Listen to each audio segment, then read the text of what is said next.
About a month after China's DeepSeek shook the AI world, another Chinese company is now making us relook EVs. China's BYD promises to come up with a technology that can charge an electric vehicle in about 5 minutes, the amount of time it would take to fill up a combustible engine tank. Hello and welcome to the Print Dashboard. I'm joined by Kushan Mitra, and we are going to decode what BYD has offered to the world of electric vehicles. Welcome, Kushan. Thanks, Welcome to the Anurag. Print. Yep. Uh, First thing first, what is this technology that has sort of after as I mentioned, DeepSeek, it's also again sort of starting to send chills across the globe. Wow, this is I would call it a super duper charger. Can charge a car at a speed of, a charging speed of 1,000 kilowatts or 1 megawatt, um, which will give it 400 kilometers plus of range in 5 minutes. It can charge a battery at something called 10C. 10C is the amount of charging rate is 10 times that of a regular battery, regular 1C cell. Most what you do nowadays, for example, the fastest cars you can charge in India today, which would be cars like the fancy Mercedes-Benz EQS or the BMW or some of the latest BMWs, which can charge at about 180 to 300 kilowatts. I mean, the Kia EV6 also. Right. But this is an incredible speed. It takes away the biggest disadvantage of having an EV, as we have just I just wrote in my column last week that how I had to wait for an hour, half an hour, 45 minutes just to charge the MG Windsor I was using, right? I mean, Right. just to get enough range to come back to Delhi. And that car was charging at a decent clip. Right. But 5 minutes, that's as fast as a. Yeah, and it was, I think it was announced at a public event by the Yes, company yes, in China, yes. and so and they, I think they have come up with models also which are going to be blessed with this Yep, technology. yep. So it's sort of kind of quite close to being something that's real. Obviously, when it comes to real world testing, when it comes to experts like you who will as and when get their hands on that vehicle, will be able to exactly tell what it promises and where it is on the road. But what do you think, what do people are telling you, is it actually as close as this has been projected to be? Okay. Firstly, let's look at BYD. Build your dreams, as it supposedly expands into. I don't know what the Chinese means. This is a company which, in technology terms, you'd call full stack. I mean, this is beyond full stack. These guys run the lithium mines and they develop the cells and they own the IP. Keep in mind, we have for years, Chinese mal, as you call it, denigration and not a pejorative term. It's not anymore. They have Right. developed this IP themselves. They mine the lithium, they develop the cells. In fact, the new Mahindra electric cars that we have driven, the BE6 and XEV9E, use BYD cells. The new Maruti Evitara uses a BYD battery pack. I mean, Mahindra is at least making the battery pack themselves. Their cell technology is incredible. So that's what they've done. And of course, they don't just develop the cells; they also make the final cars. So they've just Right. launching something called the Sea Lion in India. Right. They have some cars. Unfortunately, BYD's expansion plans in India have been hampered in a post Galwan environment. I do not know what's going to happen now Right. after the Prime Minister gave that, India, That China, podcast you that mentioned. podcast with Lex Yeah. Friedman. Yeah. Yes. I think all of us are still trying to figure Right, that out. right. No, I mean, Kushan, you are absolutely right when you say. I think even as far as I can see, this is probably the first Chinese company, and I would say across sectors, which is proudly owning the Chinese badge. It's not shying away No.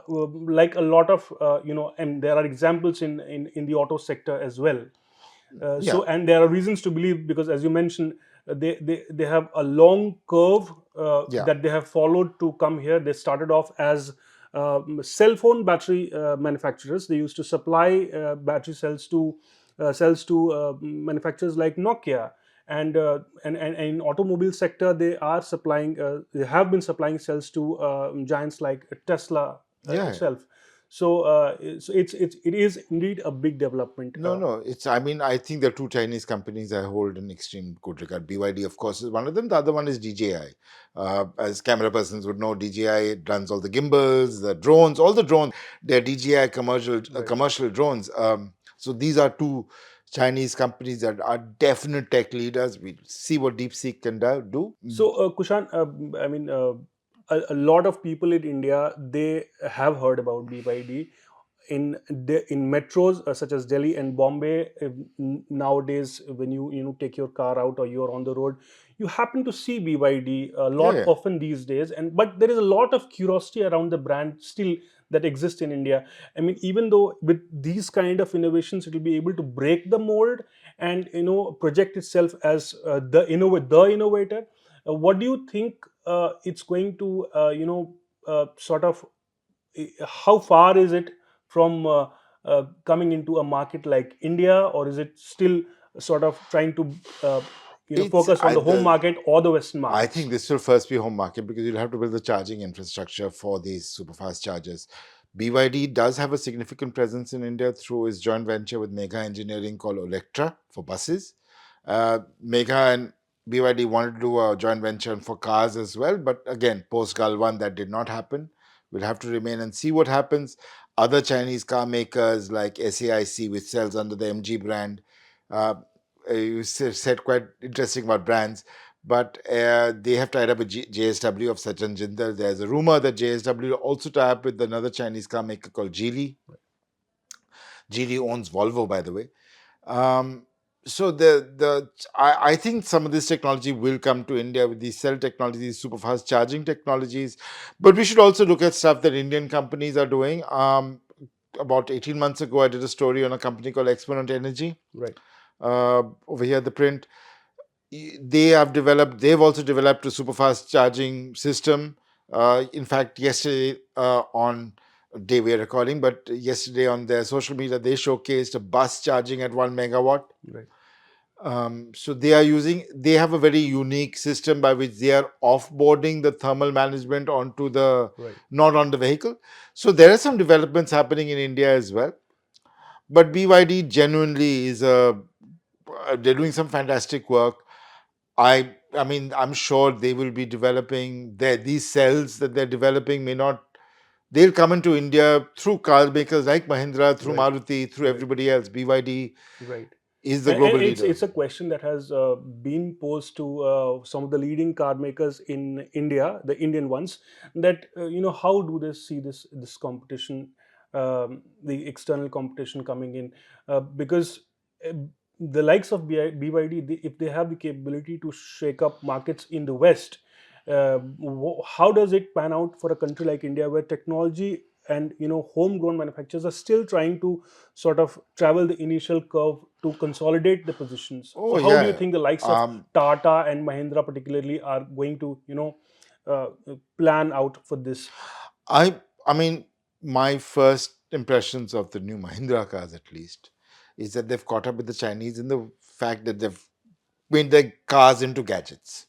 Right? I mean, you have this triple screen on the XCV9E, you have this infinity roof. But when you drive the Chinese cars, I mean, when I drove the BYD Seal last year, it's an impressive car. It's an impressive car. I mean, it's a good looking vehicle. They've obviously got the best European designers coming in. BYD's chief designer is ex Lamborghini, ex Audi. So it looks impressive. The tech is impressive. I mean, the Seal had some issues, rides a bit low for Indian roads. It looks excellent, and but it's now you have their cars are genuinely good. They're well performed. It doesn't just look Right. good. I mean, I would like to remind our our viewers, our listeners, that it was around same time last year that I think Kushan got to drive the Seal. I was just going through that headline, and Kushan, he himself said it, that back then, it's 12 months is a long time in an evolving EV space, but back then he had said it's the best EV Oh yeah, yeah, yeah. that he had driven back No, then. This is May 2020 for No, do no. check out that column. We'll Yeah, leave a link here. and I haven't driven the new Sea Lion.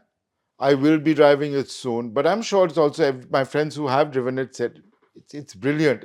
It's got good performance. It doesn't just look good. I mean, people who have driven the Emax 7, as they call their new car, I mean, for a commercial vehicle, that's fantastic. And it's not just BYD. I'm saying even what MG does in India. I just had the Windsor with me, which won Green Car of the Year by iCoty. I just had it with me for over 2 weeks. It's fantastic. Right. I mean, it gives you everything you want in an EV for in 16 lakhs. Absolutely. It's And Kushan, I mean, it'll be really interesting to know how is it that BYD has been able to. So the car which will have this technology is not a direct competitor of these luxury brands. This kind of technology, as you would know, technology, latest technology means high price to be paid for it. yeah. But BYD has managed to make it available in products which are like not super expensive. No, no, but I mean that's China's scale for you. I mean, at the same time, scale is everything, right? China is offering you class leading technology stuff. You would usually get the Mercedes Benz S Class or a BMW 7 Series at the price of a regular normal car. Keep in mind what you're seeing with the Seal. Seal is about 40, 45 lakhs as a CBU. If that car was made in India, it will be 30 lakhs. Absolutely. I mean, the MG Windsor is being made in India. That is why for 16 lakhs you're getting what you're getting. I mean, uh, you have to, once you get those economies of Right. scale, you talk to global journalists, you read global columns where the BYD is competing with Tesla, and you Right. see global automotive journalists sort of scratch their heads and say, why would I buy a Tesla over a BYD unless I'm looking for full self-driving, which is Right. what Elon is Right. really promoting. That's Tesla versus BYD is a competition of the top. But we'll come back. We'll sort of drag back Kushan to the India story. You were telling us, a little while ago that Indian manufacturers are also making their, Yes. bid to be there in this space of fast charging. And you did mention a particular name. Exponent Energy. They are a Bangalore-based startup run by Arun Vinayak, who was also a co-founder of Ather. So they've done this, but they are doing it mainly in the commercial space because in India, the way I still look at EVs is that EVs. I know the Delhi government has come up with a new policy. I don't know how well that will work. Where they say the third car owned by a household has to be an electric. But I think EVs are, and I've said this before on this show and in my columns, commercial vehicles are going to really push EVs, whether they're delivery or the buses. That's where, and two wheelers. Right. That's where EVs are going to go. Four-wheeler EV is still. I think there's a trust issue people have with the power system, and that happened to us as well. As I wrote in last week's column, when I was charging a car near Mathura, the power went. There Yeah. was a power cut, Yeah. and I was charging my car, and I couldn't charge my car Yeah. anymore. Yeah. So trust issues. Of course, I don't have those, but many people do. Right. So, but yeah, we'll get there. We'll get there. I Right, think. that's an area where probably not just the government but even the car manufacturers will Mhm. have to pitch in, because I would like to inform our audiences that in the announcement that BYD made about 2 days ago about these fast charging cars, they have also announced their plans to set up some 4,000, or if I could be getting the number wrong, but I think I read Four it thousand, yeah, 4,000, 4,000, yeah. 4,000 fast chargers These super across fast chargers, across China. yeah. So that's also a big commitment. Their cars on the roads are growing. They need to sort of fill in and make sure they have the infrastructure No, so ready. they do, and this is what China is getting, right? They're getting scale. So they have all moved to electric vehicles in China. So China has the scale. Uh, I've just done an interview with Tarun Mehta of Ather, which you can watch on the print YouTube as well, where Tarun says we have that scale in two wheelers. So that is why our technology in two wheelers, electric two wheelers, is world leading. Right. But China has the same capabilities in four wheelers. So they'll have those chargers. I'm sure we'll have we have 180 and 300 kilowatt chargers in India. We have one in Delhi also. So and elsewhere. Right. So we'll get there. We'll get Kushan, there. the one final question that I Yeah. think a lot of people would want to know, and that's something that interests people in India, because Tesla's entry into India is getting closer and closer by the day, Yes. and globally the BYD Tesla competition is also sort of heating up, so much so that Elon Musk has had to reverse his stand on BYD. About a few years ago, he had junked the Chinese car manufacturer, but he has now come on record and praised that they are great. And as long as local laws keep preventing domestic manufacturers from getting into the heat of competition, BYD is going to probably Yeah, yeah. just kill it. BYD is going to get, they have products, they have all sorts of products across the board, even in smaller cars. Both MG, or SAIC, and BYD and Geely, they have electric cars that are going to dominate developing markets. Right. I mean, we're talking about the Seal and the Sea Lion, which are developed market products, which are competing with Tesla. I have been saying that I think Tesla has, we wrote also, I think Tesla is now a bit late into the Indian market. They should have come in a year ago with, I think they've let the other, their brand equity still is there, but I don't know. I mean, with the stuff that BYD is coming out with, MG is coming out with, and even for that matter, what Mahindra and Tata and now Maruti and Right. Hyundai are doing, India is going to be a very interesting market. Probably you're suggesting at Tesla taking up staggered response to different markets across the world. Uh, It has to maybe probably don't increase the Elon has said he portfolio. wants to be X amount, do a huge volume, and without the world's third largest auto market, he can't do that volume. Right. To be very honest, I think he's also losing to the top end of the market. I think what BMW has done with their new iX1 long wheelbase, fantastic, 49 lakhs for a BMW. I mean, that's been unheard of for a while, and they're doing it because it's electric. So that end of the market, if Elon wants to pay luxury, that's going away. That everybody's catching up now. Right. BYD's caught up and gone ahead, I believe. Yes, Right. you're right. Right. So then I think probably the next, maybe who knows, the next battle, next big battle between China's BYD and Elon Musk Tesla would be played out here in India. Yeah, I think BYD is going to be here. I think it's other Chinese. Let's see what Elon does. I Right. mean, he's hiring people for his stores. Let's hope the stores open. I mean, I wish, but India is a competitive automotive market. Right, right. With that, we come to the end of this episode of the Print Dashboard. Thank you for watching. Thank you, Kushan. Thanks, Anurag. Thank you.